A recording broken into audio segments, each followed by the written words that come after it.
Why should we pray? What is the purpose of prayer? Does prayer change the mind of God? Or does prayer change our own minds instead? Why should we pray to Him, since He knows everything even before we ask from Him? Must God be pestered before He will grant our petitions? Do we need to storm heaven, as some people would say, so that God will hear our prayers? Otherwise, He will not move at all. That is why there are some people who think that prayer is not necessary. For some, prayer is more to achieve psychological peace. So they will meditate on the breath, or they meditate on something to keep them calm so that they can see things clearly. So prayer for them, for many people, is reduced to mindfulness, perhaps. But mindfulness is not prayer. So what is the basis for prayer? Jesus Himself is our basis for prayer, because Jesus Himself prayed. We know that before He came to full realization of His calling, at His baptism, He was praying, and the Spirit came upon Him and confirmed Him.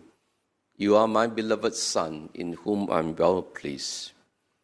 Before Jesus made important decisions, like the choice of the 12 apostles, He spent the whole night in prayer. When Jesus was in distress, knowing that the passion was before Him, He spent the whole night at the Garden of Gethsemane in prayer. He gone through anguish in prayer, crying out to the Father in tears for the Father to help Him.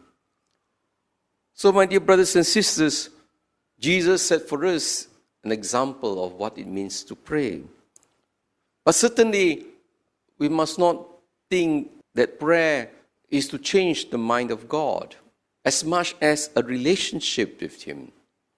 Jesus made it clear, it doesn't mean to say that if we use many words, then God will hear our prayers. Prayer is important to cultivate a personal relationship with the Lord. Prayer is for God to journey with us. God is journeying with us like a father and a child. That is why He taught us the Lord's Prayer. When you pray, you say, Our Father. That's a relationship. When you have a relationship, God helps us to process ourselves. What does the Father do when the child comes to Him? Besides processing, sometimes the fathers intervene. The father will hold the hand of the child, will help the child, but sometimes the father doesn't do anything, just to listen, just to encourage the child.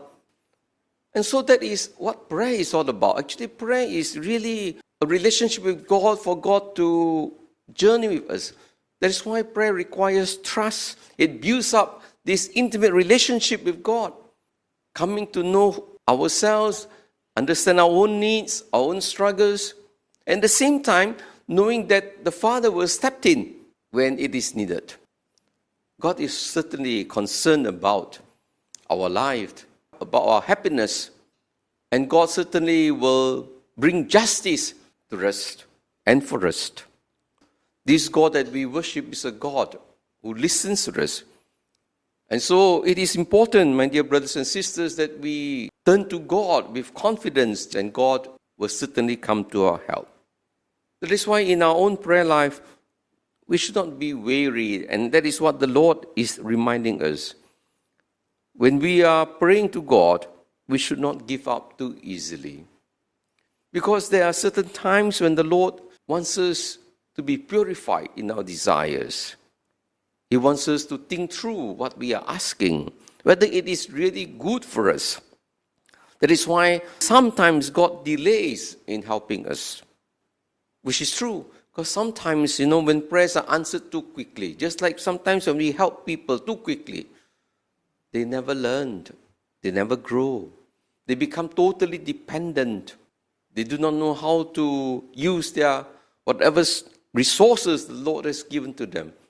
And that is why there is no change of life. Even when you help this person, the person will become lazy again. It's like parents help the children do their homework.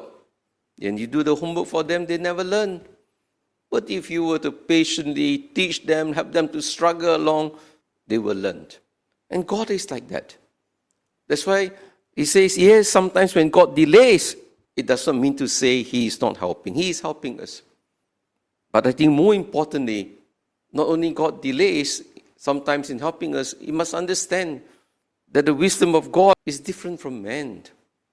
God does not always answer our prayers according to what we think it is. What we think is justice is not the way God thinks. It's just our human projection on God. You take the case of Jesus.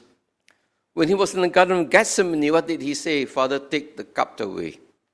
Did God hear his prayers? He did. And God said, you have to die. That was the answer. And Jesus embraced the Father's will. So, it's important for us that the way we want things to be done, the prayers to be answered, is never always according to what we think should be answered. God knows better. And so in the case of Jesus, he allowed Jesus to die so that he could vindicate him in the most powerful way by raising him from the dead, by helping him to establish the kingdom that he has entrusted to him, a kingdom that is everlasting, because it was only through his death that he could conquer death and conquer sin. So, my dear brothers and sisters, we need to trust in God when we pray. We need to surrender our lives to him. He knows best. And we too need to trust that this God, whom we loved, whom we worship, he too will be with us. And so it is important, my dear brothers and sisters, that we continue to pray with confidence, with hope.